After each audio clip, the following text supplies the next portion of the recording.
So we finished degree of freedom of mechanism. A degree of freedom is also called mobility. Okay, so in some questions or in some textbook, somewhere you may see the term mobility. So that is same. Okay, so we finished mobility. The next topic is inversions of chains. We have inversions of kinematic chains. Now when we discuss inversion, there are two basic and important mechanisms. How that inversions related to those mechanisms we will discuss. So the basic mechanisms are, once you already saw slider crank mechanism where we have a rotating part and a connecting part and a sliding part. So it's that rotation is transmitted, but motion is transmitted such that rotation transferred to translation. Okay, so the most basic mechanism is a 4-bar mechanism.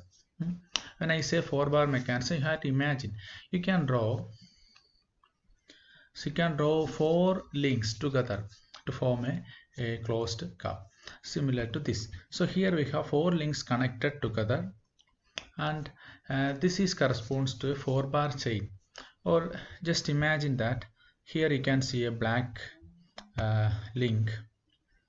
So if I fix the black link and if I rotate this blue link, so the orange link can have motion. Also this somewhat green link will also have a motion. So again, when we can say this blue link is an input, we will get an output motion in this green link. So this is a very basic mechanism. It is just composed of 4 linear links. Okay, so the same link,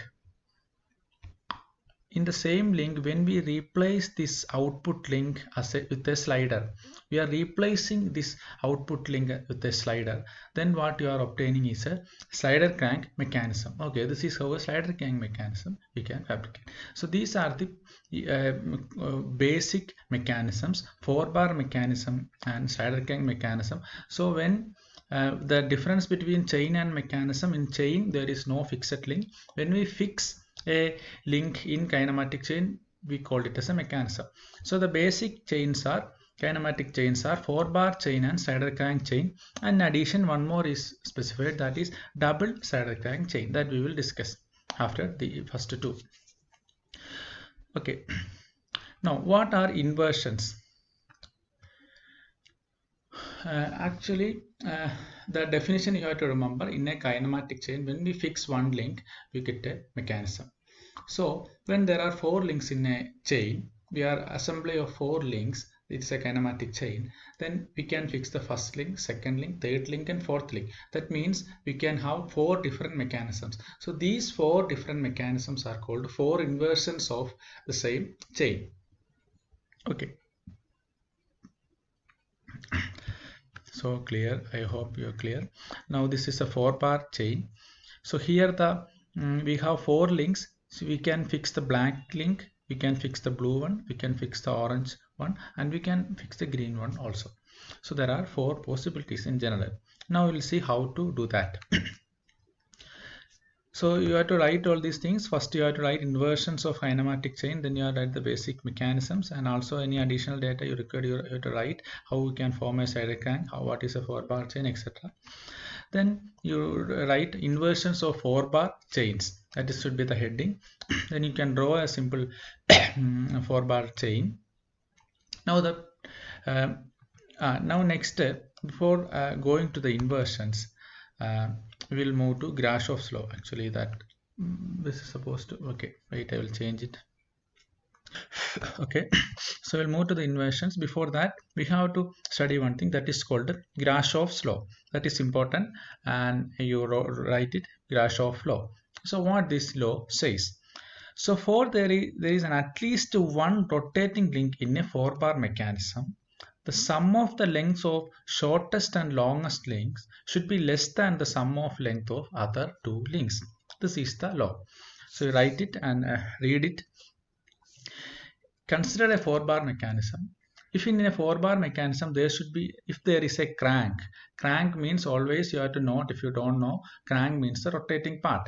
Okay, so if for a crank to be there in a 4-bar mechanism, there is some criteria to be followed. That is the Grashof law. What is that criteria? The sum of length of shortest and longest link. You consider the shortest link, consider the longest link. Now you take the length and add both. So this sum should be less than the sum of other two links. We have only 4 links, so the sum of other 2 links. If it is satisfying, there will be a rotating link. If it is not, there will not be a rotating link. This is Grashof law.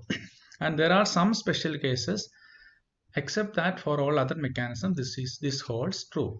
Okay.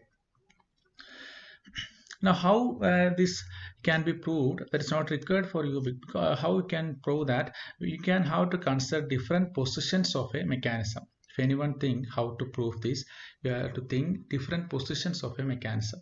You have a 4-bar mechanism. That means if one link you are assuming that it is rotating, so it should assume all the positions, any positions about the fixed point it should assume, right? Then only that it will be a crank. So you have to keep some 4 or 5 positions where the crank can come, or any 4 or 5 positions, and you have to develop some expressions from each position, but by solving that expressions you will get such that this is true. Okay, if you want, I will give an video about that, so if anyone want, you can ask. So that is Grashof law. So by keeping this with the Grashof law, there are 3 inversions. 3 inversions are possible for a 4-bar chain. Okay, if Grashof's law is satisfied, 3 inversions are possible, and these 3 inversions are by fixing a link adjacent to the shortest link, by fixing a link opposite to shortest link, by fixing the shortest link itself. So this is in terms of shortest link only. What we are mentioning inversions in terms of this only. So first 2 inversions we have: fixing a link adjacent to shortest link, means in the left shortest link, right to shortest link, we have 2 links. So the 2 inversions are possible. Then the third one, link opposite to the shortest link. Another 4th one, link fixing the shortest link. Okay, these are the 4 inversions of 4-bar chain. So I'll show the inversion 1 and 3 such that shortest link, inversion 1 and 3 can don't consider. Then 1 and 3, there not significance for the number 1 or 3. That is, I'm just mentioning because you can think of this here, and usually this will be the fixed link usually. So we consider the bottom link as 1. If we count from bottom 1, this will be 2, blue will be 2, this will be 3, and this will be 4. So which is the shortest link? Blue one. So fixing a link adjacent to shortest link means fixing either 1 or 3. So this corresponds to inversions 1 and 3. So note down, link first case, link adjacent to the shortest link is fixed. So when a link adjacent to shortest link is fixed, the shortest link can act as a crank. Okay, the shortest link can act as a crank, and the other ring, the 4th ring, will act as a oscillator. Okay, so oscillating part, it will be an oscillating part, and not also oscillating part we called rocker, R-O-C-K-E-R, and I will show. So we have a crank and a rocker, so it is called crank rocker mechanism. Here you can see.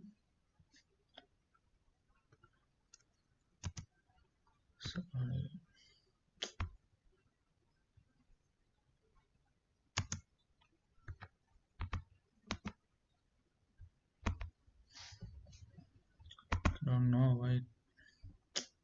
Okay, you can see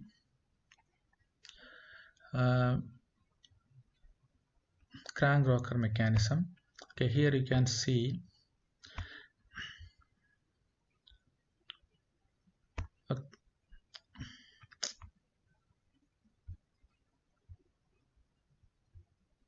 Okay, here you see, here we have red one as the red one is the shortest link, green one and blue one are the adjacent links, and yellow one is the opposite link. So when this here the green link is fixed and adjacent link. Similarly, you can fix the blue link, there is no change. So if you are fixing green link, what happened to the red link? The shortest link can rotate, okay, because the other one is what longer than shortest link. That's why shortest link will get a complete rotation. But on we have the fourth link that cannot complete one rotation, that can complete only an oscillation. Okay, so that will be called rocker, oscillator or rocker. So this yellow link is rocker, we have a crank and rocker, so it is called crank rocker mechanism. So you write inversion 1 and 3, we have link adjacent to shortest link is fixed, the resulting will be a crank rocker mechanism. So you have to draw also the same thing.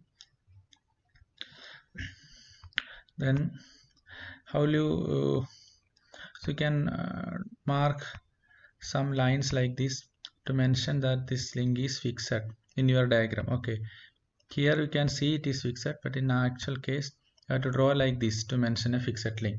So draw like that, you draw a diagram. Okay, then move to the next one. We have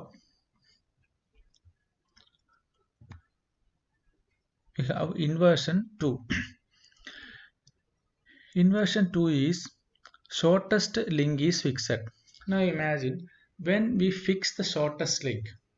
Okay, first imagine and then you see, then you will get a better understanding. When you fix the shortest link, what will be the nature of the mechanism? When you fix a shortest link, the adjacent links, okay, adjacent link to the shortest link, both can rotate. That will be the result. Both can rotate, and there will be double two cranks because both adjacent links are rotating. So we will have two cranks, and it is called a double crank mechanism. Now why it is possible, I will tell you in the next case, then you will understand. Okay, I'll show the mechanism.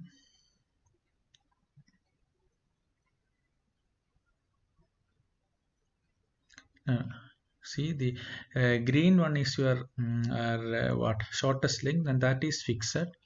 So the red and yellow links are rotating, both can have, the path is also shown. Okay, clear. So this is the what double crank mechanism.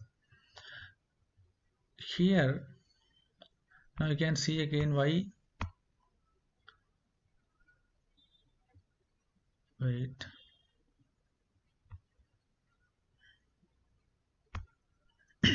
Now why both can rotate? Because here this link is fixed. Okay, here both ends of the both end of red and yellow links are connected, and one end here the green link is fixed, so there will be no motion here. So this will act as a crank, this will act as a center points. Now in the other case, even it is connected, it is free to move, and it is free to move, so it can rotate.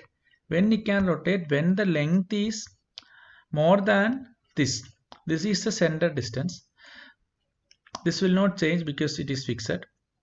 This one also fixed in one sense, such that this length will not change. Since we connected the blue link with the other two, this length will always be the length of this blue link, so it will not change. So when it can have a complete rotation, when it exceeds the length of the center to center distance. Otherwise, if it is less than the center to center distance, then at some point it will get locked, that you can imagine, you have to understand.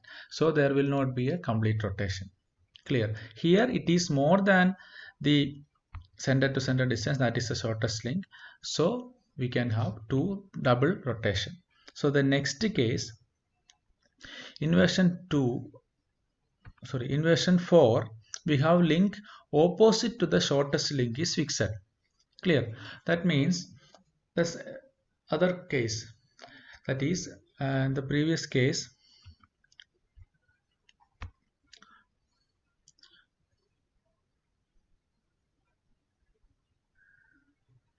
So the blue link, if you are fixing the blue link, that become the sender, corresponding to sender, and the other end green link can move, but the length of green link is less than that of blue link, so at some point it will lock and come back.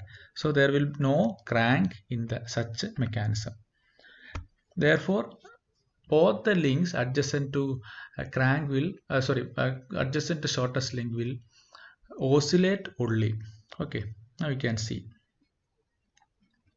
here the shortest link is the blue one, and we have green link that is opposite to shortest link, that is fixed.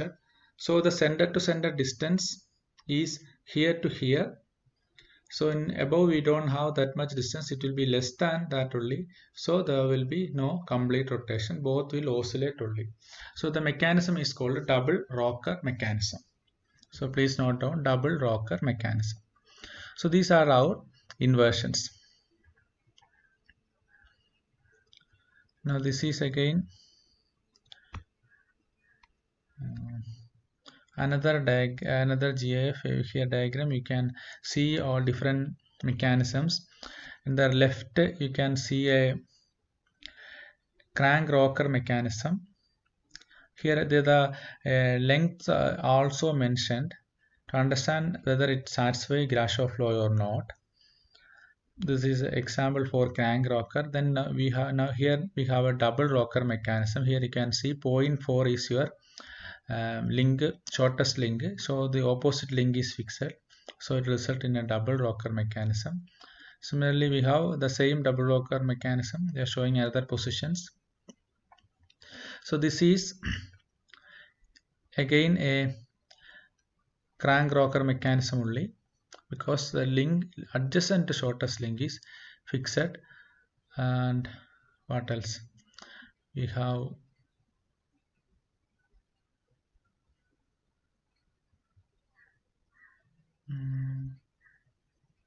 Next, finally we have a double crank mechanism. Here shortest link 0.4 is fixed, so you are getting two cranks. So I'll give this PPT. Now we have we have a problem. So that is the end of this lecture. Indicate the type of mechanism, whether it is double crank, crank rocker, or double rocker. We have 4 different mechanisms are given. How will you indicate? How will you do this? So up to this you have to write notes. Okay, all inversions and their names. Now next is a problem. Write the question and draw all, these 4 diagrams first, then answer. How will you do that? First, to make sure that it obey Grashof law or not. Remember, if it obey Grashof law, there is a possibility for a crank. There will be a crank. So the mechanism will be probably double crank or crank rocker. But if it not obey Grashof law, directly we can say it will be a double rocker, because there will be no crank in the mechanism. Now first question I will tell. You write the length of the links. Shortest link equal to 5. Longest link, how much? It is equal to 9. Other links are 6 and 7. Now you count. We have 5 plus 9, 14. Right? 14 is greater than 13. Okay. Here the shortest and longest link sum is 14, and it is greater than the other 2 links sum 6 plus 7, 13. Therefore it does not obey Grashof law. So the mechanism will be double rocker. So in a second case, how will you do? In all cases, you have to do first you apply Grashof law, whether it's satisfying. If satisfying, you have to consider the configuration of the mechanism, which link is fixed, that you have to check. Then you have to write the appropriate mechanism. So in second case, I will tell. I hope Grashof law is obeyed. We have 9 plus 4 and 13 and 14. So it's Grashof law obeyed. Then you have to check which one is fixed. Here a shortest link is fixed. So if shortest link is fixed, which one something obey Grashof law, what is the result? That you have to write. Similarly, write for C and D. Okay. That's a question. That's all for this class. Next class we will discuss the inversions of slider crank chain. Okay, thank you.